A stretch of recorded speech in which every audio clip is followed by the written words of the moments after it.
I'm going to talk about femoral osteotomies in the knee. So I would like to share your focus just on the other problem. How can we solve the problem with malrotation and valgus in the way of patella problem? How should we look for patellar instability? Is patellar dislocation correlated with increased anteversion or valgus knee? How to measure it? How often anteversion lead to anterior knee pain? And how to treat valgus knee? And this is the paper presented in Kusta in 2017, which show us that there is a lot of problems in the knee correlated to patellar instability. So I would like you to focus on patellar instability regarding malrotation and genu valgum. We know that for isolated MPFL reconstruction, we have MPFL. For trochlear dysplasia, we can do trochleoplasty. In case of TTTG, increased, but there is a lot of patients showing with other problems, like for genu valgum or problem with rotation osteotomies. Sorry. So what are the plans of deformity and what are the types of deformity? We know this very good. Valgus, varus, slope malalignment, and like in this patient, so we see perfect with a lot of varus deformity, perfect presentation with hexapod frames that could correct it, or high tibial osteotomy.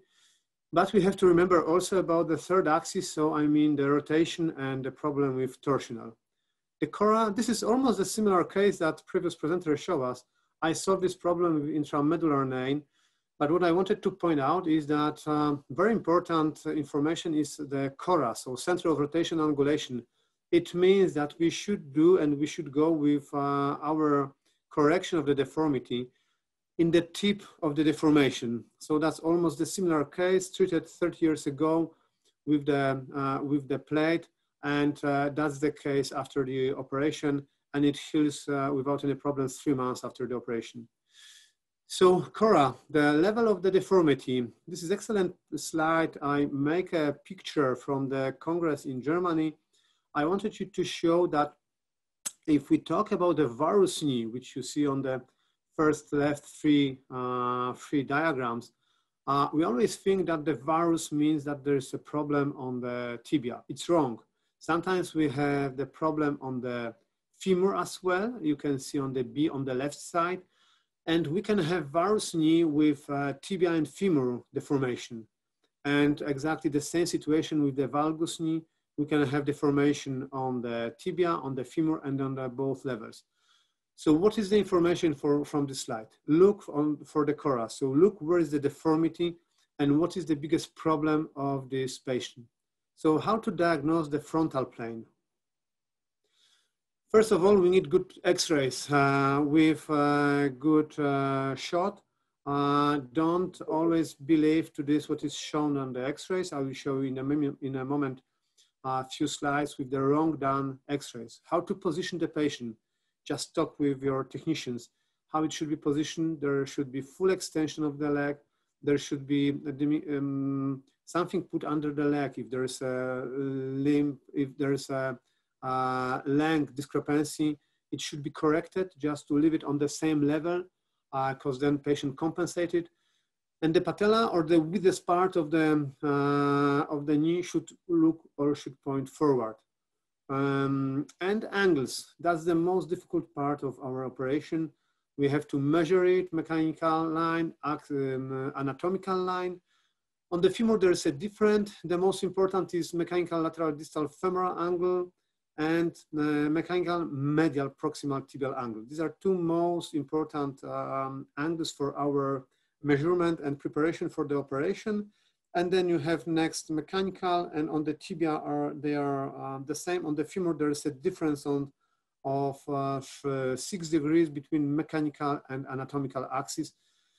That's something that should be remembered. And the joint, mechanical tibiofemoral angle. So ideal situation, ideal anatomy is to have perfect alignment between tibia and the femur and joint line convergence, so the line angle, the joint line should be parallel.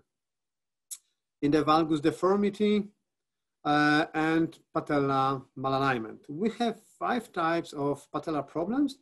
This is very clever situation proposed by Frosch and Frings. We have instability. So this is a situation when patella subluxate or luxate, and maltracking. So this is a situation when the patella does not subluxate, does not goes out of the knee, but is maltracking. Of course, most of the cases is totally mixed, but look on the type 1. This is traumatic dislocation. This is the patient which doesn't need any operation and he will be stable. Type 2, almost pure instability, but with MPFL rupture. And then we have type 3, which is the most difficult and the most problematic. Trochlear dysplasia, very rarely seen without any other problems. And inwarding pointing knee, so this means we have a problem with the rotation. And this is what I'm going to talk in a moment. As you see, these problems are joining and they're mixing. It's not always one problem. There are many of them which work together and cause the patient with a lot of pain, instability. But as you see, with good diagnosis and good treatment, we can achieve very good pain release, very good Kujala, Aliscon, and Tegner score according to the patient. These are the x-rays of the same patient. As you see the patient on the picture, she is valgus, and that's no doubt. If you see on the first x-ray on the left side, the technician asked the patient to join her legs and just compare for a second these 2 x-rays showing how much different you can get doing good or bad x-rays. So always ask the patient, how was this x-ray done? And was there any force put to correct his axis? This is very clear and very easy situation. We have valgus, the deformity on the knee, so we do distal femoral osteotomy, always biplanar. As you see this cut under the patella, first it gives us rotation stability, second, more bone to heal, and the third, we protect the patella in engaging the knee. And then you just fix it, correcting, and you can put the patient without any frames. I don't allow the patient to put weight bearing for 4 to 5 weeks. This is the patient done 2 legs, 4 months, different in between 2 operations. Now the more difficult problem, so rotation. How is rotation and why we have the rotation? We have the rotation from our uterus. So from the time we start in the infancy, the uterine molding effect causes rotation of our lower limb, and we born with rotations. But luckily 99 degrees of rotations spontaneously resolves. This is the picture of my friend's daughter. They allowed me to show the face, so that's why you see the Hanya's face. She was 5 at the time of this picture. If you just look closer to this picture, she's doing excessive anteversion of her femur. And the question is whether it resolves or no. You can be sure that medical shoe, insoles, or physiotherapy won't change the history and the rotation of the foot. So it might be waste of the time and waste of the patient way of the treatment. This is the same patient. Look how she walks. Yes. Look how she walks, sorry. It's 5 years later, and now look at her rotations. Without any treatment, inward rotation, external rotation, almost similar. So in her situation, in 5 years, the problem with excessive rotation or excessive anteversion has been solved by the nature. Unfortunately, it's not always like that. How to measure it? That's one of the biggest problems because most of our radiologists even don't know how to measure it correctly. So there are many different techniques. The most often I use Jarrett technique, which the standard is 15 degrees of anteversion. So you find the head, you find the greater trochanter, and you find the line. And then you have to put this line to the line in between posterior part of the condyles. On which level? On the most width part of the distal femur. So you find the most width part of the distal femur, and you check what is the angle. And then you put these 2 angles together, and you see what is the torsion of the femur. When it's more than 30 degrees, you should look for the problem because this is too much. And if this is less than 0, so then we call it retroversion. This is also anormal, and then you should look for the retroversion and try to solve the problem with rotation osteotomy. If we put the femur together, you have anteversion. It means the tilt of the femoral neck. And the torsion, it means the rotation or twisting of the long bones in the long axis. So that's why give us 15 to 20 degrees of the anteversion of the femoral neck. Tibial torsion, I'm not going to talk about this too much, but if you measure the torsion of the patient, also look for the tibia. The first slide, which you see without head of the fibula, this is in the proximal tibia. On the distal tibia, first slide, first CT scan, where you don't see the talus. And that's the place where you measure the angles, you compare them, and then you have the information about the torsion of the femur. If you put all this together, then you have the torsional profile of your patient. Just look at this patient. I will be talking about this patient just a little bit longer in a few minutes. He's with excessive retroversion, so his leg is too much externally rotated. This is excellent slides from the Noise, from the Knee Disorders books published in 2017. This is physiology, this is normal. According to his works, there is a difference in between males and females. So the females has a little bit more externally rotated tibia according to the males.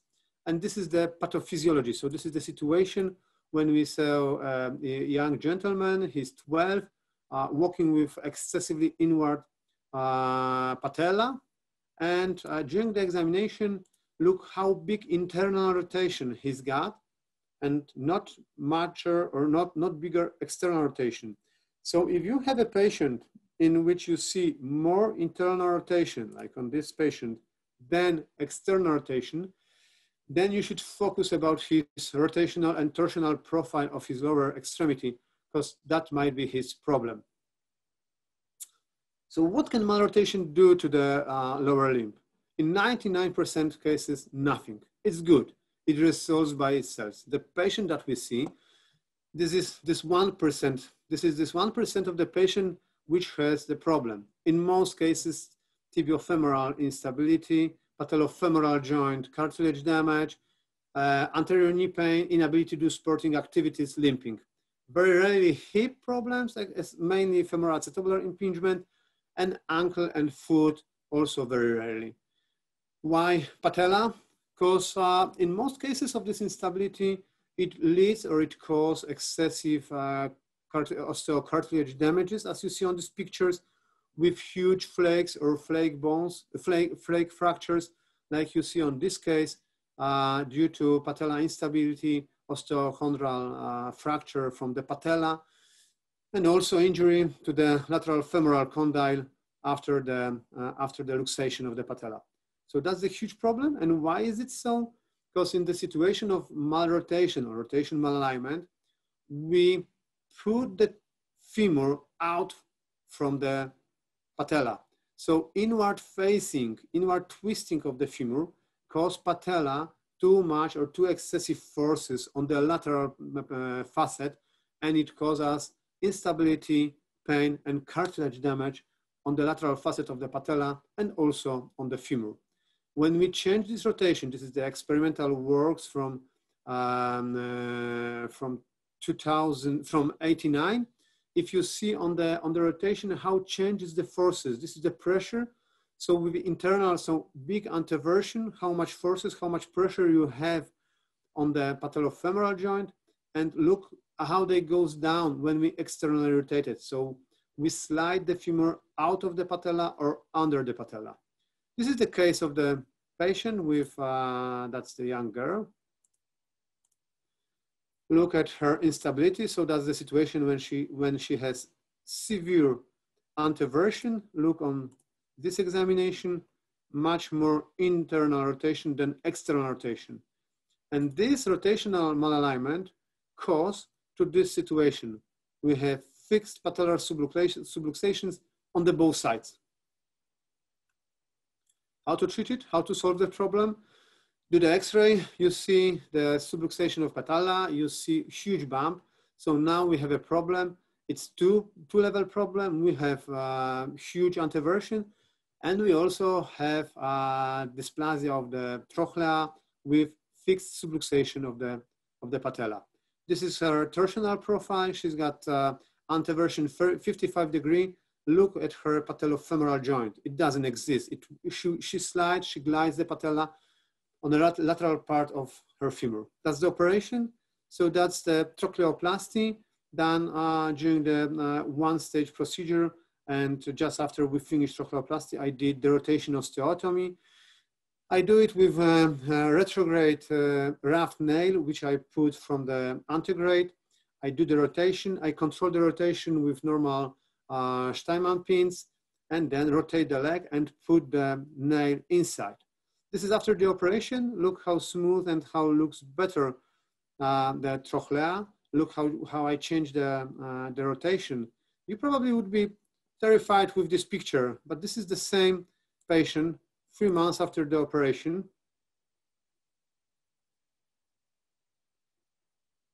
She walks normally. She squats almost normally. She's 3 months after the operation.